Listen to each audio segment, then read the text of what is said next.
Expendable soldiers. I mean, I've studied U.S. military history a bit as a novice. I don't think I've ever thought of any period in any army, even the Roman centurions, they let them go after 10 years. I just can't believe that they're keeping people in this long and doing automatic re-ups. And a lot of people don't have jobs to go back to, or they're so traumatized, correct me if I'm wrong, that a lot of them don't know anything but the military. They're almost institutionalized like prisoners.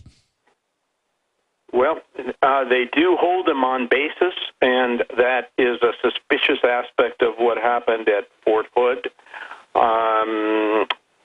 That guy probably should not have been kept in the military, but then they run into the problem of how do we discharge him? And so they don't make the decision, and I'm afraid this guy just got shipped down the road from El Paso up the road to Killeen, Texas. Well, that was one of your points, is ask the question, is Fort Hood a dump site for problem soldiers, and why was Lopez sent there? Well, that is like a key question. I mean, that's like, looking for a Malaysian airliner 370. Don't look in the Arctic Ocean. Look in the Indian Ocean. Let's find out what was going on at Fort Bliss. This guy wasn't in Fort Hood very long, and I don't think they knew him very well. But they know him at Fort Bliss in El Paso. And if he was under this assessment for post-traumatic stress disorder and a traumatic brain injury, why would they send him at this time? He's a truck driver. Did they need a truck driver at Fort Hood? So I don't know. But the reason for that transfer, should be explained. Just like it should have been explained, what was the reason for the transfer of Major Hassan to Fort Hood? I fear that they didn't know very much about him when he got there. Well, reportedly, the CIA didn't give the Pentagon the reports Congress reported a few years ago that for 2 years they were tracking Hassan talking to al-Qaeda about things he was planning. And it just looks like a whole process of passing the buck is going on with just all sorts of people that are disturbed.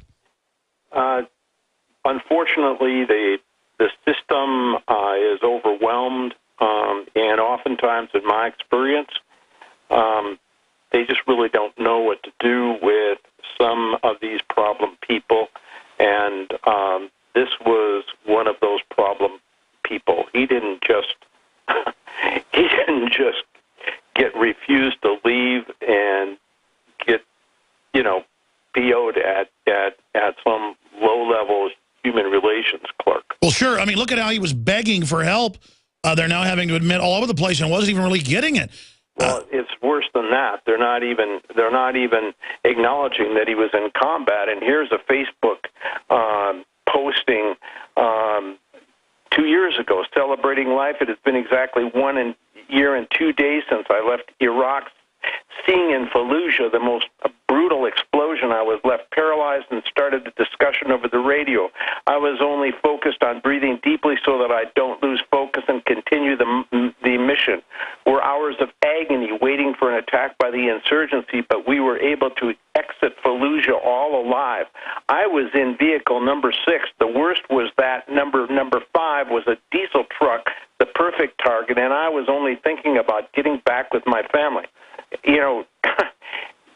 This is a posting 2 years ago. Now, was he lying? It sounds pretty detailed to me, but at the bottom it says, General Commander of the post said Lopez did not experience direct combat in Iraq.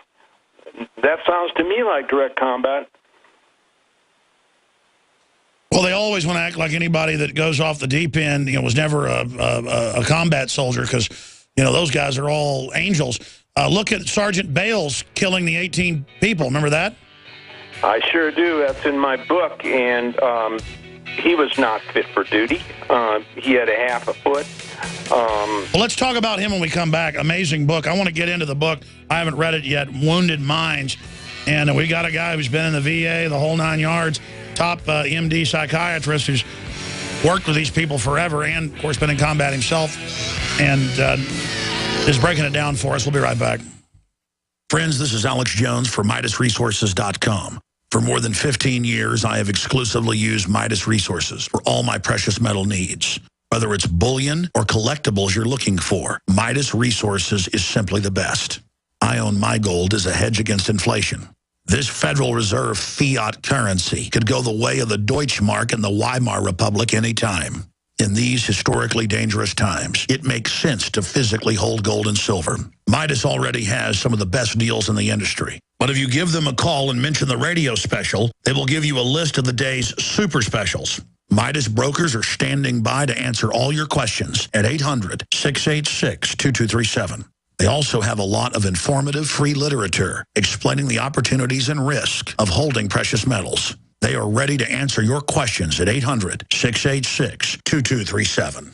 Again, that's 800-686-2237. In the last 50 years, iodine has been phased out of our staple foods and replaced with the halogen bromine, a practice now banned in nations around the world. Guess what else is in the halogen family? Fluoride. Ladies and gentlemen, Alex Jones here. In 1924, the federal government did the right thing and encouraged salt producers to add iodine. It's the good halogen on the periodic table, and the results are on record. Reports documented a 15-point IQ increase in areas that had previously been deficient in iodine. Bottom line, iodine is important. Unbound, clean, in a glycerin base. Nascent iodine was the answer for myself and my family. You will find Survival Shield Nascent Iodine exclusively at InfoWarsLife.com. InfoWars Life Survival Shield Nascent Iodine isn't just for emergencies. I take it every day. That's InfoWarsLife.com or call toll-free 888-253-3139. Clean water at home, clean water at the office, clean water on the go. The Berkey Guy has a Berkey water filtration model for anywhere you are and one that fits any budget. Thousands of satisfied customers can't be wrong. For free shipping within the U.S., go to goberkey.com or call 877-886-3653. That's 877-886-3653. Helping thousands prepare since 2005, goberkey.com. Attention gun owners. It's reasonable to assume that at some point you may need to defend your family from an armed attack. But is it reasonable to mount a defense without a strong offense? Infidel Body Armor goes on in seconds. Is civilian legal in all 50 states. Is 100% made in the USA. Is veteran owned and ships next business day for free. Go to InfidelBodyArmor.com. INFIDEL BodyArmor.com. Infidel Body Armor. Just won't quit. Hi, folks. Alex Jones here with some important information. I want to tell you about Matt Redhawk and his team of patriots over at My Patriot Supply. Several years ago, Matt was sitting in his two-bedroom apartment, frustrated with the direction this country was headed and the charlatans willing to sell us out for a quick buck. Deciding to take action, a company run by patriots for patriots was born. My Patriot Supply has never taken a loan or accepted outside funding. They now operate 2 distribution facilities and employ over 50 hardworking American men and women. It is rare to find companies who practice what they preach. And that's why I stock my pantry with high-quality storable foods from My Patriot Supply. Go to mypatriotsupply.com/Alex today for special offers on emergency food storage or call their preparedness specialist at 866-229-0927. That's 866-229-0927. Do business with someone who shares your values. mypatriotsupply.com/Alex.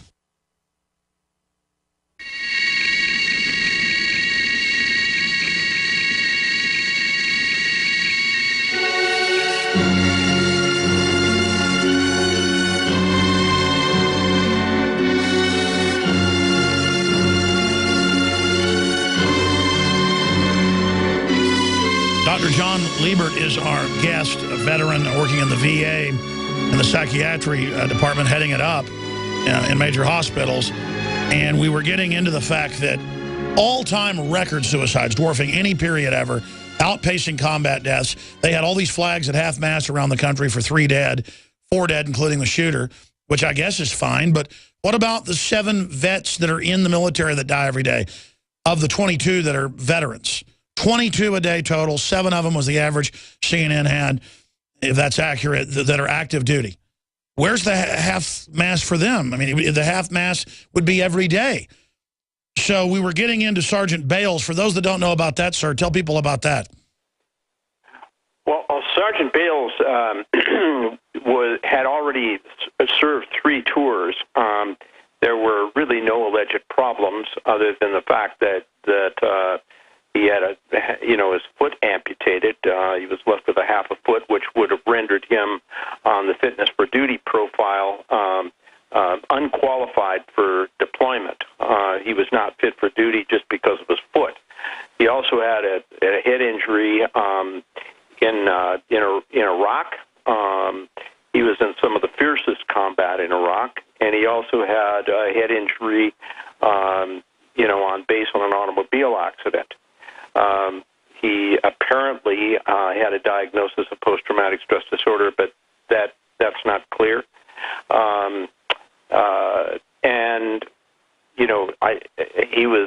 He was deployed against his wishes, and he probably had more common sense than anybody who deployed him, because I don't think he was fit for duty. I'd like to see his fitness for duty profile. I mean, it's on his record. Well, it's ridiculous. He had a fake foot, and the day before he went and flipped out, he said, didn't remember who he was on all the drugs. His buddy almost got killed, and some other friends got killed in an IED attack. Yeah. He saw that happen. I'm going from memory here. You've got the files there, obviously, in front of you. And then they just keep deploying, keep making him go out. And he says, look, I don't want to go back out. Please. And they made him, and then they put him on a bunch of medication. How does the medication feed into this? Well, I don't think he was on psychotropic medication, but there is a controversy about his being on an anti-malarial drug, which has just inhibited people and caused violence in soldiers. I don't think that's ever been established.